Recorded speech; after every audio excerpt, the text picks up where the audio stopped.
Ladies and gentlemen, every morning is a fresh opportunity, not just to move through the day, but to shape who we are becoming. Discipline is not just about willpower or motivation. It's about biology, patterns, and intention. It's about training the most powerful machine you own, your brain. To discipline your mind every morning, the first thing you must do is connect to the source of regulation, your environment. Within the first 30 minutes of waking, get sunlight in your eyes. This simple action anchors your circadian rhythm, spikes cortisol in a healthy way, and sets the tone for alertness and focus. No sunglasses, no window glass, just you and the light. You are aligning your biology with nature's clock.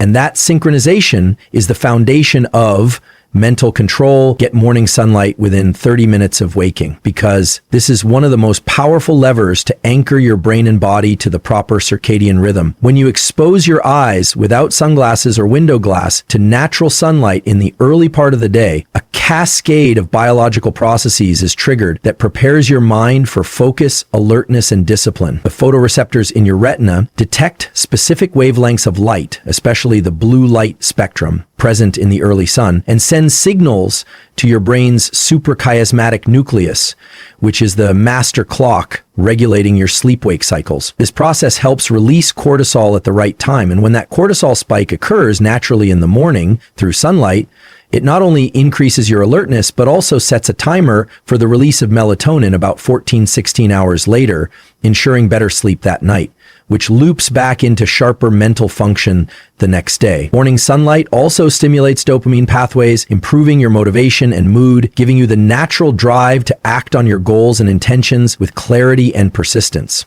People who skip this crucial exposure often experience brain fog, sluggishness, and a scattered sense of time, which undermines their ability to self-regulate and remain consistent in their actions. A disciplined mind depends heavily on stability and internal order, and that begins with aligning your internal clock to the natural cycles of light and dark.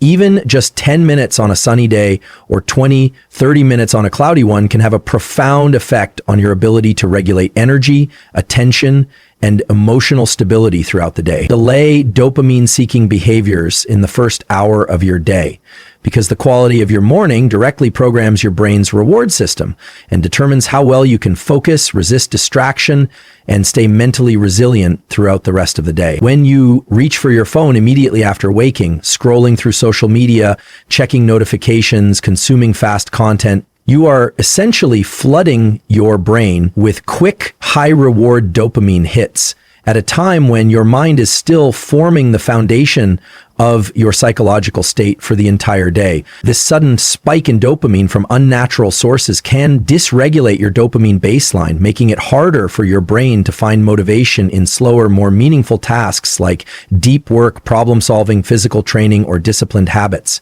The brain begins to associate reward with low-effort, passive behaviors, and this rewiring slowly erodes your ability to persist through challenge or delay gratification. When you delay these behaviors and avoid junk stimulation, whether that's mindless scrolling, junk food, or digital noise, you teach your nervous system that reward must come through action, not passive consumption. You're rewiring the prefrontal cortex and midbrain to be in control rather than giving that power over to primitive, impulsive drives. The first hour of the morning is when your brain is the most sensitive to stimuli and the most malleable to programming. So how you spend that time becomes a script for your attention, focus, and discipline for the next 12 to 16 hours.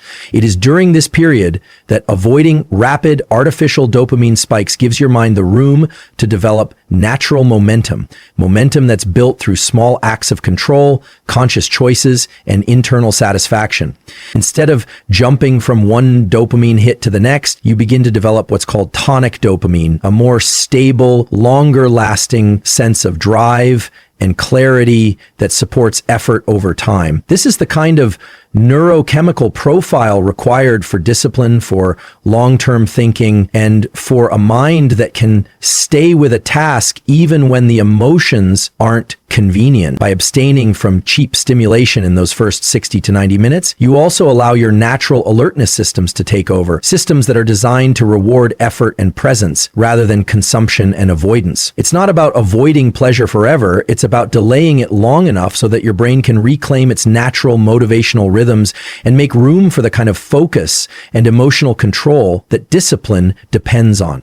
Cold exposure to activate norepinephrine and mental grit is one of the most effective ways to train your nervous system for focus, resilience, and long-term discipline. When you expose your body to cold, whether through a cold shower, ice bath, or even splashing cold water on your face, you are creating a controlled stressor that signals your brain to release powerful neurochemicals. Most notably, norepinephrine. These chemicals are directly linked to increased alertness, vigilance, and the ability to concentrate. Unlike the quick burst of dopamine that comes from distractions or digital stimulation, norepinephrine is tied to sustained mental effort and the ability to stay locked into a task even under pressure. The cold sends a message to your brain that it must adapt, stay sharp, and conserve energy, which builds a kind of neural toughness that transfers into everything else you do. When you deliberately step into discomfort first thing in the morning, you train yourself not to fear challenge, but to seek it out and endure it. This voluntary exposure creates a feedback loop in your brain where effort becomes rewarding and adversity becomes familiar. The mind learns to respond instead of react. It's not just about waking up. It's about priming your brain and body to handle stress with control. Cold exposure also increases dopamine levels gradually and more sustainably over the following hours, contributing to elevated mood, drive, and motivation throughout the day without the crash associated with artificial dopamine triggers. Regular cold exposure has been shown to increase willpower and pain tolerance, not because the cold becomes easier, but because the mind becomes stronger. You no longer approach the day waiting to feel comfortable. You learn to face discomfort head on, which rewires your brain to perform under pressure. This habit conditions the prefrontal cortex, the part of your brain responsible for decision-making and impulse control, to assert dominance over the emotional brain that seeks avoidance and comfort. Each time you expose yourself to the cold and resist the urge to retreat, you reinforce the neurological pathways that enable self-discipline, mental endurance, and cognitive clarity. It's a daily opportunity to show your mind who's in charge, to override resistance, and to claim control over your physiological and emotional states before the world begins to place its demands on you. Visual anchoring, to narrow your focus, is a practice rooted in the connection between your visual system and your brain's attention networks, and it's a powerful way to enhance mental discipline at the start of your day. When you wake up and deliberately direct your gaze to a single point, whether it's a fixed spot on the wall, a distant object outside, or even a candle flame, you are engaging specific neural circuits responsible for attention, executive control, and task persistence. The eyes are not just passive receivers of light, they are extensions of the brain itself. And where you place your vision literally shapes the activity of your mind. In moments of stress or distraction, your eyes naturally dart around, engaging your peripheral vision, which signals your brain to stay alert, scattered, and reactive. But when you deliberately narrow your visual field by holding a steady gaze on a single point, you begin to calm those reactive circuits and activate the pathways associated with concentrated effort and presence. This is especially powerful in the early morning when your brain is transitioning from a more passive, internally focused state during sleep to the active, outwardly focused state required for productive action. Practicing visual anchoring for even 30 to 60 seconds allows your prefrontal cortex to come online with greater clarity and authority, setting the tone for intentional behavior rather than impulsive reactions. It is not just a meditative exercise. It is cognitive training that strengthens the same systems you use to resist distractions, make decisions, and stay locked into meaningful work. Over time, this builds what neuroscientists refer to as top-down control, the ability of your brain's higher regions to direct and override lower, more emotionally reactive regions. When you make visual anchoring a morning habit, you are essentially training your attention span like a muscle, expanding your capacity to hold your focus on what matters and ignore what doesn't. In a world that constantly pulls your attention in multiple directions, anchoring your vision becomes an act of resistance, a deliberate rejection of chaos in favor of clarity. This kind of training translates directly into how you navigate your day, from how well you can stay engaged in conversations to how deeply you can focus during work or study. It also supports emotional regulation, as narrowed focus reduces anxiety and mental overwhelm by limiting the number of sensory inputs your brain has to process at one time. Each morning that you practice visual anchoring, you reinforce the internal discipline needed to stay on track with your goals, execute your plans without being thrown off course, and remain centered no matter what distractions or emotional waves try to pull you off balance. Internal self-talk and cognitive framing are among the most critical tools for shaping the direction, resilience, and discipline of your mind, especially in the early hours of the day when your brain is most receptive to programming. The words you speak to yourself silently are not just background noise. They are commands, scripts, and frameworks that directly influence your neural wiring, emotional patterns, and behavioral responses. When you wake up and consciously engage in intentional self-talk, you are setting the mental architecture for how you perceive challenges, how you interpret discomfort, and how you respond to resistance throughout the day. Most people wake up and allow subconscious narratives to take over. Thoughts of doubt, fear, procrastination, or laziness. But the disciplined mind interrupts this automatic stream with purposefully designed internal dialogue. Statements like, I do hard things, I lead myself before the day leads me, or I don't negotiate with distractions, act as cognitive anchors, immediately activating the prefrontal cortex, which is responsible for executive decision-making and impulse control. This isn't about toxic positivity or unrealistic affirmations. It's about aligning your language with your identity and training your brain to anticipate action over avoidance. Cognitive framing goes a level deeper because it determines not just what you say, but how you interpret the world. The same situation can either be a burden or a mission, depending on the frame you place around it. If you wake up and tell yourself, this workout is punishment for being weak, your brain will associate pain with shame. But if your framing is, this workout is a deposit in my strength account, you align the discomfort with growth, and suddenly effort becomes desirable. Framing transforms obstacles into opportunities and delays into discipline, and this internal shift changes your physiology, focus, and performance. The more you practice this reframing in your self-talk, the more fluent your brain becomes at recognizing choice in the midst of pressure. You begin to take control of the narrative rather than letting the narrative control you.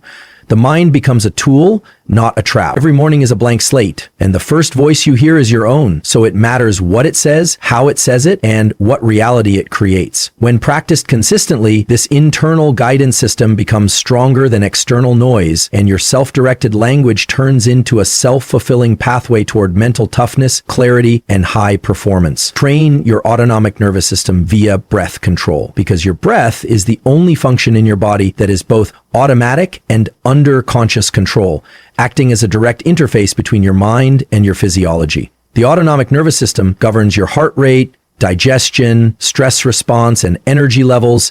It's what determines whether you're in a state of calm, readiness, or reactive panic. When you start your morning with intentional breath work, you gain influence over this system in a way that no external stimulus can match. Techniques like the physiological sigh, a double inhale followed by a long exhale, are scientifically proven to downregulate the sympathetic nervous system, which is responsible for fight or flight responses, and upregulate the parasympathetic branch, which is responsible for calm, grounded presence. This kind of breath resets your internal state quickly, moving you out of anxiety, grogginess, or emotional noise and into clear, balanced attention. On the other hand, if you need to activate your energy and alertness, you can use sharp nasal inhales or box breathing, inhale, hold, exhale, hold, in equal lengths, to stimulate the brain's arousal systems and increase norepinephrine levels. Breath is not just about oxygen. It's about regulation, rhythm, and control. Most people go through their mornings being pulled emotionally in every direction, reacting to the world without realizing their breathing patterns are reinforcing that chaotic state. Shallow, fast, chest-based breaths signal danger to the brain, and the brain responds with increased stress hormones, scattered focus, and impulsive behavior. But when you take control of your breath first thing in the morning, you are essentially taking control of your brain's operating system. You condition your internal environment to be deliberate rather than automatic. This is crucial for discipline, because discipline relies on stability, on being able to direct your attention, delay gratification, and maintain composure under pressure. Regular breath control strengthens the vagus nerve, which plays a key role in emotional regulation and mental clarity, and it also increases heart rate variability, a marker of resilience and adaptability. Each morning you train your breath, you're not just calming down, you're laying the foundation for how you'll respond to stress, how you'll stay present under pressure, and how efficiently you'll transition between tasks and emotional states. Breath becomes a tool you carry into every challenge, every interaction, and every moment, where the difference between reaction and control defines the outcome. You stop being ruled by external stressors and start living from a place of inner command, built from the quiet discipline of conscious breathing before the rest of the world even wakes up. In a world overflowing with noise, distractions, and constant demands, mastering your mind each morning is no longer a luxury, it's a necessary. The way you wake up, the first actions you take, the thoughts you feed, and the habits you repeat are not small, they are foundational. When you get sunlight in your eyes, delay cheap dopamine, expose yourself to discomfort, anchor your vision, train your breath, and speak powerfully to yourself, you're not just going through a routine, you're programming your brain for clarity, strength, and purpose. Discipline doesn't show up when it's convenient. It shows up because you've trained it daily. And it begins the moment you open your eyes. Each morning is a blank canvas, and the one who disciplines their mind first leads their life best.